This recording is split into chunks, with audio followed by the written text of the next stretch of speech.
On this episode of the CBD University podcast, we are going around the United States, virtually, of course. State by state, the laws regarding the use of CBD can vary. But why is this, and how do some of the laws vary? Where are some of the most stringent laws, and what could be on the horizon? We'll answer all those questions and more on this episode of the CBD University podcast, and it starts right now.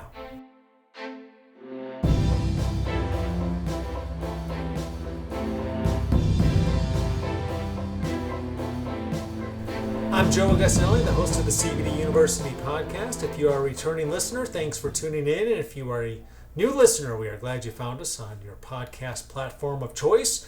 Don't forget, you can also watch full video episodes of the CBD University podcast on our YouTube channels. That's the Global Widget YouTube channel and the YouTube channels of our brands of premium hemp-derived CBD products, depending on where you are listening or watching from. The laws regarding the use of CBD products can be different than someone else listening or watching in a different state.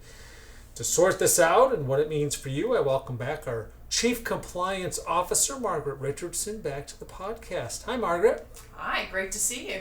Long time. Yeah, I know. It's been, guys were a couple episodes ago. We had you here in studio, and Rod Kite was remote as we continue to get through this pandemic. We hope you're all staying safe and healthy. And Margaret, let's first start off with this. Is there any type of universal law regarding the use of CBD that is consistent across the United States? Certainly not in the U.S. The 2018 Farm Bill really focused primarily on the growing and cultivation of industrial hemp. That was really the focus of it. It did say, talk about extracts, which we take to be CBD or the isolate extracts that you get out of industrial hemp. But not all states have actually adopted the 2018 Farm Bill. It required that each state put in a plan that was then approved by the USDA.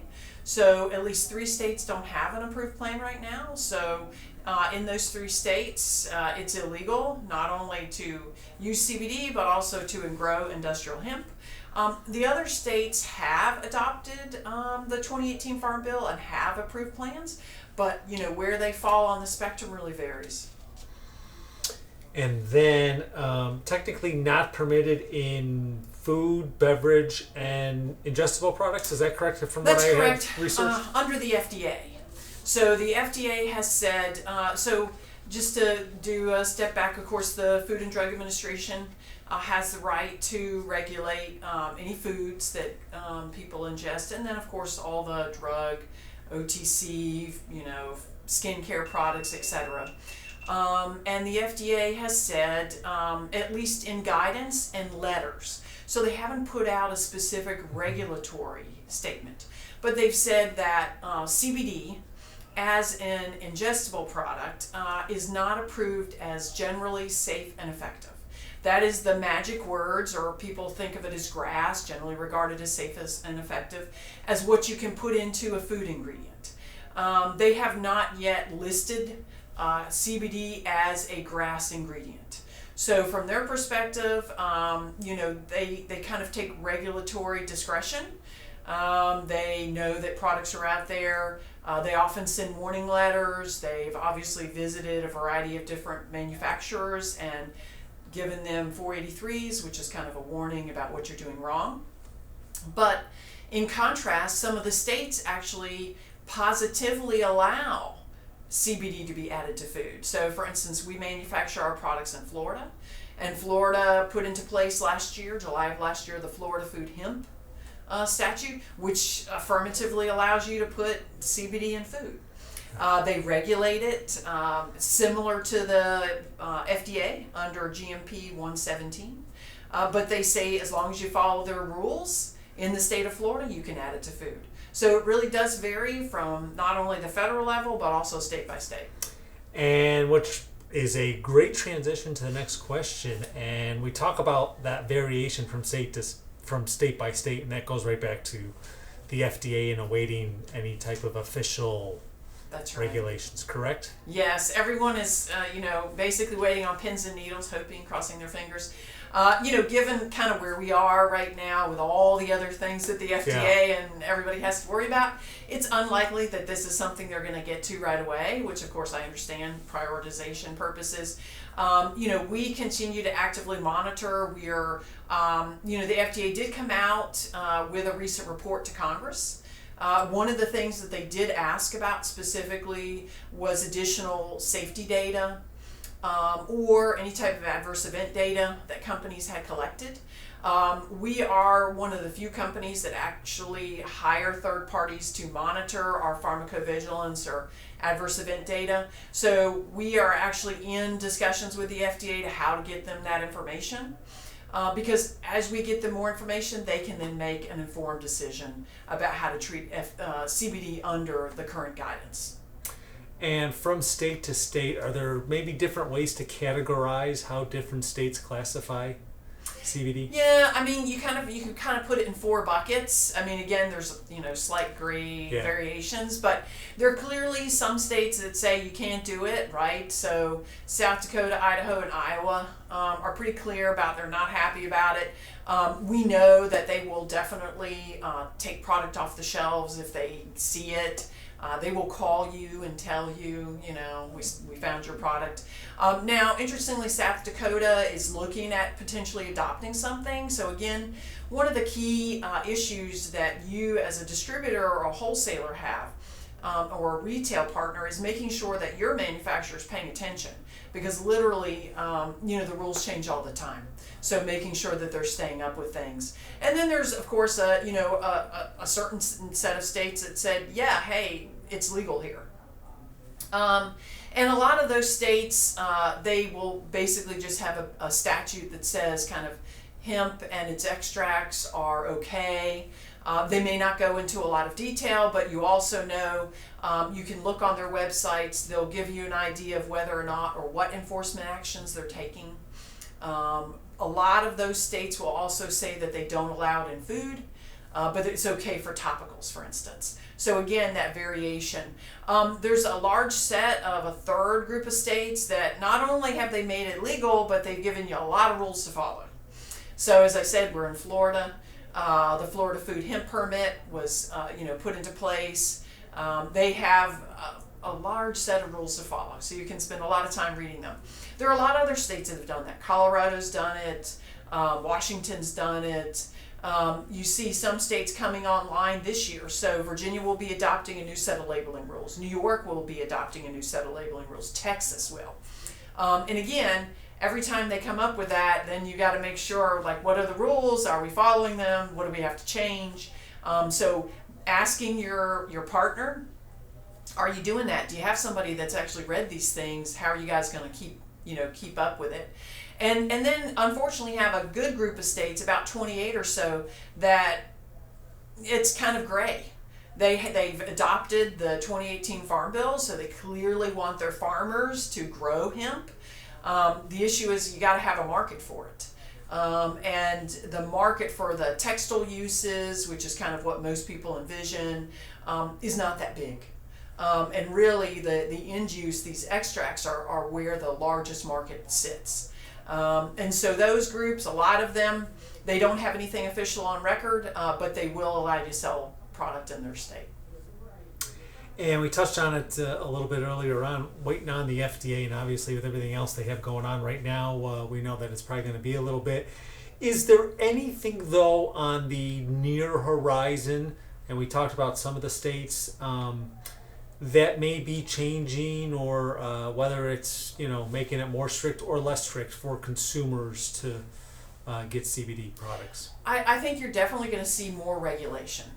What's kind of happened is, CBD originally, in terms of approval and labeling rules, really got started kind of out on the West Coast. And what they did is they really adopted a lot of the medical marijuana labeling regs and kind of cut and paste those into CBD. And then as you've seen the different states kind of take on those labeling rules, they've It's basically a very similar approach. We want all of this additional information so the consumer can really be aware of what it is that they're getting. They can understand, how much CBD is in there. They understand, that what the THC level is, those kinds of things. So we really see it getting stricter over time, not less strict. You actually have some states now requiring testing of food products to show shelf stability. So that they know that the food will be safe. If you eat the gummy and 6 months from now, it's still the same kind of gummy that it was when we first made it. Makes sense. It's like any other food product. It should be shelf stable.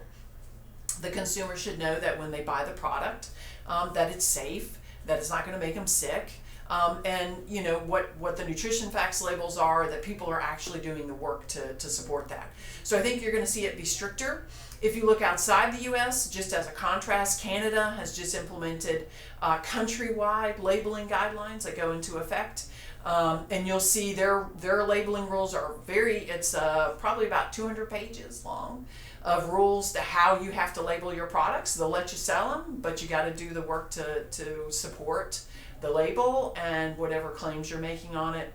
You also saw the European groups use the Novel Foods Act and say, okay, you can sell CBD products, but it's a novel food. These are all the rules that you have to follow. So again, I think as we look at outside the U.S., everybody's going in that direction. It's being regulated under the existing guidance that exists for all those countries. So I think that's what the FDA is going to do. They're going to look outside and say, well, these other people are doing it. We can. You just have to follow these rules. And last point, as you were answering, I was just thinking of that with the labeling requirements. So products that are already out there, I mean, obviously consumers can get our products direct from us on our website, or they may find us in one of, over 25,000 retail locations nationwide. What happens when there are new labeling requirements? Do we have to go back and redo packaging? How does that, maybe talk a little bit about that process? Sure. So we definitely have to redo packaging. Typically, the states give you a little bit of a grace period to get the new packaging out into the supply chain. We also work with our partners to do some additional kind of on-site label changes so that the label is compliant while it's still there on the shelf. In some cases, depending on if you can't do that, we've definitely taken product back and replaced it, with the updated labeling. But for the most part, the states do give you a period of time to adopt the labeling. So as long as again, the key is if you're going to be a retailer that's carrying these products, you need to ask your manufacturer, do you have somebody in place that's constantly monitoring this? Because if I know, like most states adopt rules for implementation in July. July 1 is the standard state implementation period. If I know that and I'm studying those rules, like Florida's changing the rules, they've already published what the updated rules are going to be. So I have from now until July 1st to make those changes. If I'm not paying attention, you're not gonna be compliant, and they let you know what those changes were going to be. That's true with all the states. They all have that requirement. So you have to ask your manufacturer, do you have somebody that knows about labeling and regulatory issues, understands compliance? Are they actively monitoring? Do they have a program to update labels that are on the shelf? Do you have a way to make those changes effectively so that you're not stuck with non-compliant product at the retail level? Sounds like we have a topic for a couple of episodes down the road as we talk about new labeling. So perfect. I appreciate all the information on that. Well, Margaret, thanks for taking time, as always, to be a frequent guest on our podcast, but some great information for our customers. Great. Yeah, I enjoyed it. Hope everyone's safe. And once again, that's Margaret Richardson, our Chief Compliance Officer here at Global Widget, as we discuss the state-by-state laws regarding the use of CBD and how they may vary depending on where you are listening to this podcast from or watching this podcast from. And that also serves as a reminder and a cheap plug that if you have not yet done so, please subscribe to our podcast on your favorite podcast app of choice. You can also leave us a review if you would like to. We always enjoy reading our reviews. Hey, good and bad. There's always room for improvement, but we want to hear what we're doing well and how you would like to see us improve. Also, if you have your questions that we can answer on future episodes of the CBD University podcast, I invite you to email us at podcast, that's PODCAST, at globalwidget.com. Once again, I'm Joe Augustinelli, the host of the CBD University podcast. Thanks for tuning in. These statements have not been evaluated by the Food and Drug Administration. CBD products are not intended to treat, cure, or prevent any disease or condition. Always consult your personal physician about CBD and using CBD products. CBD should never be used by anyone under the age of 18. This podcast is not intended to provide legal advice regarding the legal status of CBD and CBD products.